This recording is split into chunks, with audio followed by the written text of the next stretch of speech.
You know what nobody teaches in school? How to read a room when the temperature drops without a single word being said. How to stay calm when everything around you is falling apart.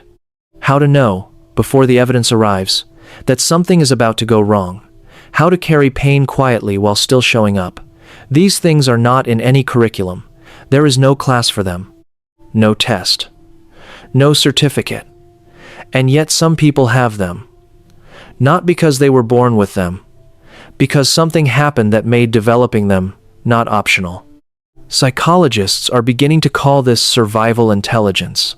And unlike the kind of intelligence that gets measured and ranked and rewarded in conventional settings, this kind leaves almost no visible trace. It doesn't announce itself. It doesn't come with credentials.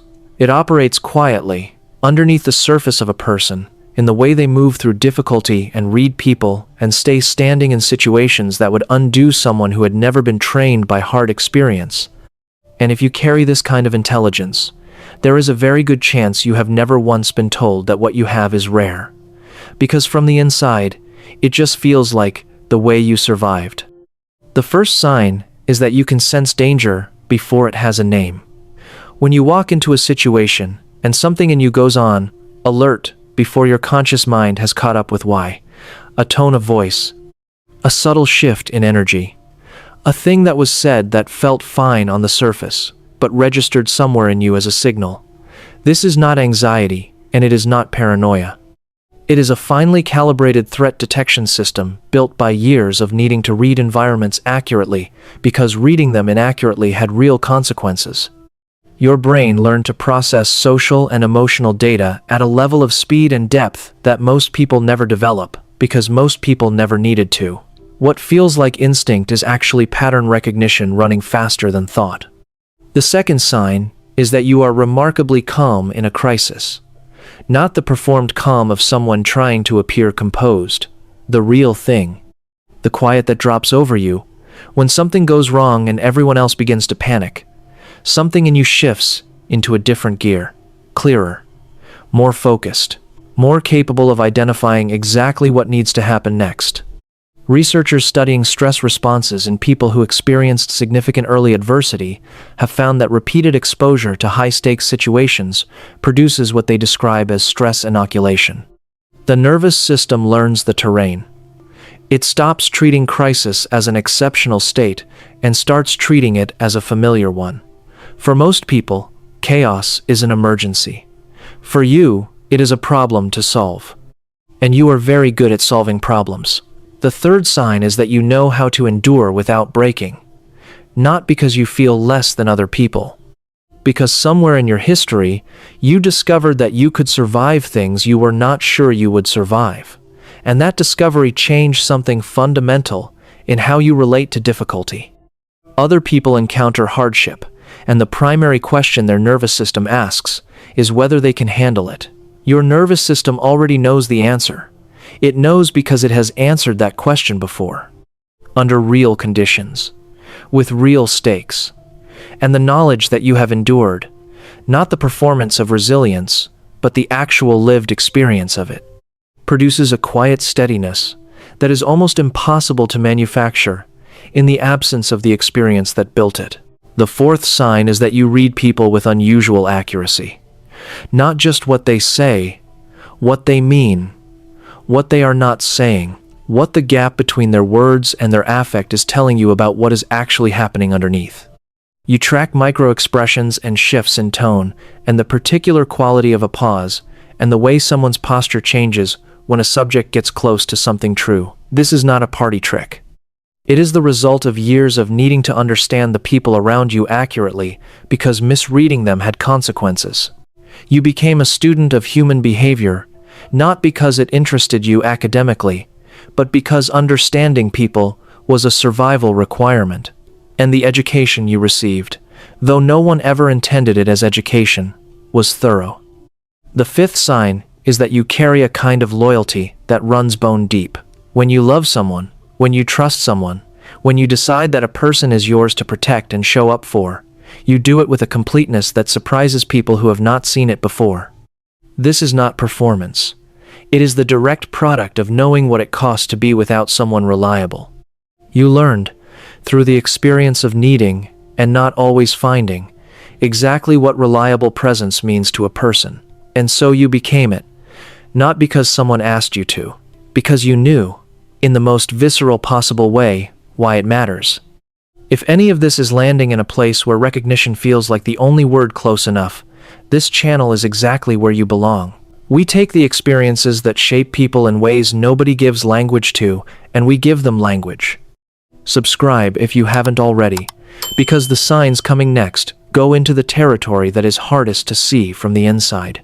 The parts of survival intelligence that look, from the outside, least like intelligence at all. The sixth sign is that you have developed an almost instinctive self-sufficiency. You do not wait for rescue. When something needs solving, you begin solving it. When something needs carrying, you pick it up. When the situation requires someone to hold things together, you become that person without being asked. This is not because you are incapable of receiving help. It is because at some point in your formation, help was not reliably available when you needed it, and your nervous system drew the conclusion that has guided you ever since. That waiting is a risk you cannot afford, and that the most dependable resource available to you is yourself. This self-sufficiency often astonishes people who know you. From the inside, it simply feels like the way things work. The seventh sign is that you feel things more intensely than most people seem to. Music arrives differently. Injustice registers in your body, not just your mind. A small kindness from a stranger can move you in a way that seems disproportionate to the gesture, but is entirely proportionate to what the gesture represents to a person who has known what it is to need kindness and not find it.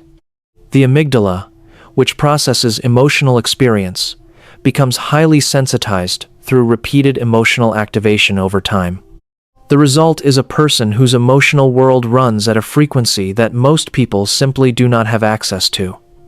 This intensity is both the gift and the cost of survival intelligence. You feel the beauty of things more completely. You also feel the weight of things more completely. And most days, you carry both without anyone knowing. The eighth sign is that you have a complex and sophisticated relationship with trust.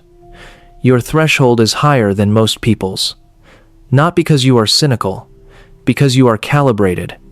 Your brain learned early that not all warmth is genuine. Not all safety is real.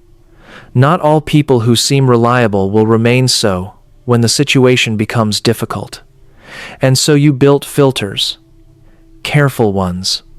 Ones that take time to satisfy, and that cannot be bypassed by charm or persistence or the performance of trustworthiness. These filters have cost you. They have made certain connections slower and certain distances harder to close, but the connections that have made it through them are among the most genuine and durable that exist, because they were tested before they were trusted. The ninth sign is that you have an unusual relationship with meaning. You do not move through life lightly. You do not accept things at face value. You push past the surface of experiences, of relationships, of your own behavior, and the behavior of others, to find what is actually driving things. This compulsive search for meaning was not a choice. It was a response to circumstances that did not make simple sense, and that required a more sophisticated framework than the available explanations provided. You became a person who needs to understand things, because understanding, for a long time, was the only form of safety available to you, and that need has never left. It has simply grown into one of the most defining and valuable features of how your mind works. And the 10th sign, the one that ties all the others together, and that is perhaps the hardest to recognize from the inside, is that you have refused to let what happened to you be the final word on who you are. You have been shaped by hard things, genuinely hard things, things that left marks, and you have not pretended otherwise. But somewhere in you, beneath the marks and the calibrations and the carefully built defenses, something has insisted on remaining open, on continuing to care, on showing up for people even after having learned exactly what it costs to show up and find nothing there. This refusal to close completely, this persistent willingness to remain in the world as someone who still believes connection is worth the risk, is not naivety. It is one of the bravest things a person formed by pain can do. Here is what psychology ultimately wants to say to you. Survival intelligence is not a consolation prize for a difficult life. It is a genuine and specific form of cognitive and emotional sophistication that cannot be taught in any classroom and cannot be developed without the kind of experience most people are fortunate enough to avoid. The perceptiveness you carry, the steadiness under pressure, the loyalty, the depth of feeling, the refusal to be broken by what tried to break you. These are not small things. They are the architecture of a person who was asked to grow under conditions that demanded more than growing should ever require, and grew anyway, and is still growing, and is not done yet. Hit the like and subscribe button, and I'll see you in the next one.